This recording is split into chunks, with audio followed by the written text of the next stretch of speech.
नमस्कार, your money में आपका स्वागत है। आपके साथ मैं हूं स्वाति। कहते हैं कि जिंदगी का कोई ठिकाना नहीं, आज है लेकिन कल क्या होगा पता नहीं, इसलिए किसी भी इमरजेंसी के लिए हमेशा तैयार रहें और जैसे भी हो सेविंग जरूर करें।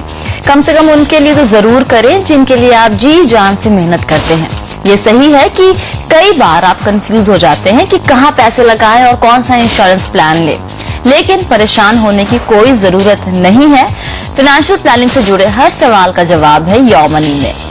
योर मनी में आज हमारा फोकस है म्यूचुअल फंड पर और आपके सवालों के जवाब देने के लिए हमारे साथ है हमारे खास मेहमान रूंगटा सिक्योरिटीज के CFP हर्षवर्धन रूंगटा। हर्ष, बहुत बहुत स्वागत है शो में आपका। चलिए शुरू करते हैं दर्शकों के सवाल जवाब का सिलसिला। मुंबई से पुनीत मल्होत्रा हमारे साथ फोन लाइन पर जुड़ रहे हैं। पुनीत, क्या जानना चाहते हैं आप?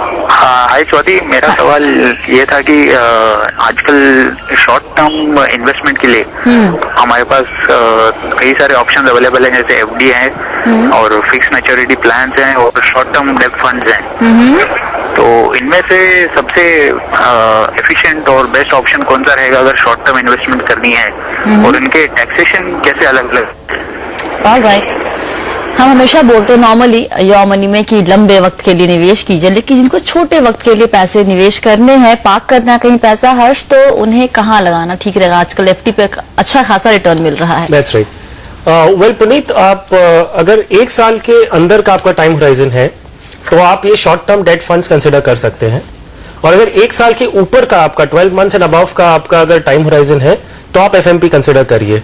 ये सही है कि अभी जो ब्याज दरें हैं उसका रिटर्न और उसका जो बेनिफिट है वो आपको आपके रिटर्न्स डेट प्रोडक्ट्स में जरूर मिलेगा। जहां तक टैक्सेशन का सवाल था, आपने पूछा था कि टैक्स ट्रीटमेंट कैसा होता है। फिक्स डिपॉजिट से जो आपको इंटरेस्ट या any form of return that you get on fix deposits, वो आपके इनकम फ्रॉम अदर सोर्सेस बोल के आपकी इनकम में जुड़ जाता है, और जो आपका करंट टैक्स स्लैब है टैक्सेशन का, आपका 10 या 30 जो भी टैक्स स्लैब है, तो आपको वो टैक्स स्लैब से आपको इनकम टैक्स भरना होगा। जहां तक FMP और शॉर्ट टर्म डेट फंड्स का सवाल है, अगर आपने 12 मंथ्स के ऊपर तक इन्हें होल्ड करके रखा है तो आपका ये लॉन्ग टर्म कैपिटल गेन्स होता है, जिसपे आपको 10% विदाउट इंडेक्सेशन और 20% विद इंडेक्सेशन बेनिफिट्स आपको टैक्स भरना होगा। पुनीत, आप हैं हमारे साथ? हाँ जी। आप शॉर्ट टर्म को कैसे देख रहे हैं, 1 साल से ऊपर या 1 साल से कम के लिए? सॉरी, 1 साल या 1.5 साल मैक्सिमम। 1.5 साल मैक्सिमम, ऑलराइट। आपने कहा 1 साल से ऊपर अगर देख रहे हैं तब आप FMP की तरफ रुख कर सकते हैं। FMP बेसिकली कहाँ निवेश करता है, उसका स्ट्रक्चर क्या होता है और रिटर्न किस तरह का वहाँ पे उम्मीद कर सकते हैं? As the word suggest, it is fixed maturity plan. It's like an FD। It is like an FD, लेकिन एक डिफरेंस सिर्फ इतना है जो निवेशकों को जानना जरूरी है, वो ये है कि आप जब पैसा म्यूचुअल फंड को देते हैं, म्यूचुअल फंड उस एक टेन्योर फिक्स करते हैं, जैसे 1 ईयर है, 12 मंथ्स है या 18 मंथ्स है, तो वो मार्केट में they buy papers, debt products of companies, of banks, of different institutions, और वो वही पीरियड के पेपर्स खरीदते हैं जितना टाइम का वो फिक्स वो मैच्योरिटी प्लान है। अच्छा। सो अगर आप मैच्योरिटी तक होल्ड कर रहे हैं तो आपका रिस्क, जो कैपिटल लॉस का रिस्क जो फ्लक्चुएशन की वजह से हम देखते हैं, वो नहीं रहता। ओके।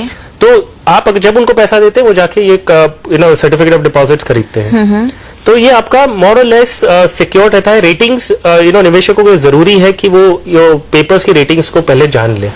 तो वो कैसे जान सकते हैं पेपर की रेटिंग? आप म्यूचुअल फंड से कांटेक्ट करिए, वो आपको आपके जो एडवाइजर है उनके थ्रू अगर आप कांटेक्ट करते हैं तो आपको डिटेल्स दे देते हैं कि वो एक्सपेक्टेड पेपर्स या बैंक पेपर्स। लेकिन जैसे 2008 में हमने देखा था कि बहुत सारे रियल एस्टेट में एक्सपोजर लेकर रखे थे, तो वो चीज आप फिक्स मैच्योरिटी प्लान में डालने से पहले एक बार इंक्वायरी कर ले तो आपके लिए ज्यादा बेहतर होगा। अच्छा, ये भी कहते हैं कि जो FMP का रिटर्न है वो ब्याज दरों पे थोड़ा सा निर्भर करता है, तो अभी अगर ब्याज दरें ऊपर जा रही है, नॉर्मली हम देख रहे हैं अभी भी शायद इस मॉनेटरी पॉलिसी में भी RBI ब्याज दरें थोड़ा सा फिर से बढ़ाएगा, तो क्या हम इसका रिटर्न FMP पे कैसे देखेंगे? बढ़िया रिटर्न की हम उम्मीद कर सकते हैं? देखिए, इसमें 2 तरीके हैं। एक है अगर आपने आज इन्वेस्ट कर दिया है तो अगर आप पेपर मैच्योरिटी तक होल्ड कर रहे हैं तो अगर ब्याज दर ऊपर या नीचे कुछ भी जाता है कोई फर्क नहीं पड़ता। ओके।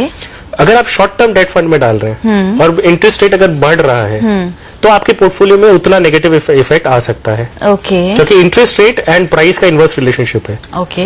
तो अगर आप कोई भी ऐसा प्रोडक्ट में ले रखे हैं जिसमें मैच्योरिटी गारंटी, मतलब एक पीरियड फिक्स नहीं है, और उस समय अगर इंटरेस्ट रेट के मूवमेंट्स हैं तो आपके रिटर्न्स पे असर आएगा। Alright, okay. चलिए लेते हैं अगला सवाल। गोवा से नितिन पाटिल हमारे साथ जुड़ रहे हैं फोन लाइन पर। नितिन, क्या जानना चाहते हैं आप? मैंने इसमें HDFC टॉप 200 में फंड लगाए थे। डिविडेंड ऑप्शन और ग्रोथ ऑप्शन, कौन सा ऑप्शन अच्छा है? ओके, आपका जो मेल आया था काफी लंबा चौड़ा आया था। थोड़ा डिटेल में बताएंगे कि आपके बाकी इन्वेस्टमेंट क्या क्या है? बाकी में इंश्योरेंस में जाती है। तो आपका जो बेसिकली इन्वेस्टमेंट है म्यूचुअल फंड में सिर्फ 2 ही फंड में है, राइट? 3 फंड में इनफैक्ट। 3 फंड। तो HDFC 200 प्लस में लगाया था। तो आप जानना चाहते हैं कि इन फंड का परफॉर्मेंस कैसा रहा है और इनमें बने रहे या फिर ना अभी कहीं और स्विच कर सकते हैं? और ETF गोल्ड में लगाया है। ओके। अच्छा नितिन, आपसे मेरी बात हुई थी पहले भी एक बार, तो आपने कहा था कि आप रिलायंस गोल्ड सेविंग फंड में पैसे लगा रहे हैं, राइट? और आपके जो एडवाइजर या एजेंट जो भी है, उन्होंने क्या कहा था आपको? उन्होंने कहा था कि जो इंश्योरेंस में जो बेनिफिट मिल रहा है वो म्यूचुअल फंड से ज्यादा मिल रहा है। नहीं, आपने गोल्ड के बारे में बताया था कि आपने यहाँ पे लिखा है ETF, गोल्ड ETF में पैसे लगा रहे हैं।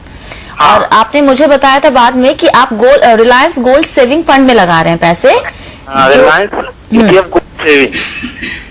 ओके। उसका डिफरेंशिएट क्या है ETF और ETF गोल्ड सेविंग में? ऑलराइट।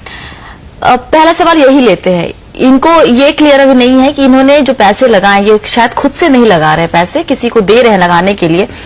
तो वो इन्हें बोल रहा था कि आप जो इस फंड में लगा रहे हैं वो गोल्ड ETF में ही जा रहा है बेसिकली। right. तो इसी को थोड़ा क्लैरिफाई कर दीजिए कि जब हम गोल्ड सेविंग फंड में लगाते हैं या फिर डायरेक्टली गोल्ड ETF में हम पैसे डाल रहे हैं, दोनों में फर्क क्या होता है? गोल्ड ETF जो है वो एक्सचेंज पे ऑलरेडी लिस्टेड है। ETF is exchange traded fund. जी। कई बार एक छोटे निवेशक को ये बहुत मुश्किल रहता है कि वो कोई ब्रोकर के साथ रजिस्टर करे और फिर स्टॉक एक्सचेंज में जाके वो ट्रांजैक्शन एग्जीक्यूट करे, और वो जब खरीदते हैं ETF वो आपके डीमैट अकाउंट में क्रेडिट होता है। अच्छा। तो इसके लिए आपको डीमैट अकाउंट होना जरूरी है। नाउ व्हाट हैपेंस इज, कई बार ये छोटे निवेशक जो होते हैं इनके पास डीमैट अकाउंट की सुविधा नहीं होती, कोई ब्रोकर के साथ रजिस्ट्रेशन या कोई प्रोसेस वो करना नहीं चाहते, लेकिन गोल्ड ETF में एक्सपोजर चाहते हैं। तो कैसे लिया जाए फिर? और फिजिकल गोल्ड नहीं खरीदना चाहते। तो रिलायंस, कोटक, ये कॉन्सेप्ट इन्होंने अभी रिसेंटली इंट्रोड्यूस किया था अबाउट 1 ईयर अगो, जहां ये पैसा म्यूचुअल फंड की कोई भी स्कीम की तरह ही कलेक्ट करते हैं और वो पैसा वो गोल्ड ETF में वो इन्वेस्ट करते हैं। तो ये बेसिकली डबल टियर ट्रांजैक्शन हो गया कि आप गोल्ड ETF डायरेक्टली नहीं खरीद के आप एक गोल्ड फंड के थ्रू गोल्ड ETF खरीद रहे हैं। Okay. तो इसमें सिर्फ इतना नुकसान है कि उसमें एक फंड मैनेजमेंट चार्ज एडिशनल बढ़ जाता है। ओके। 0.5% के करीब वो ज्यादा लगने लग जाता है।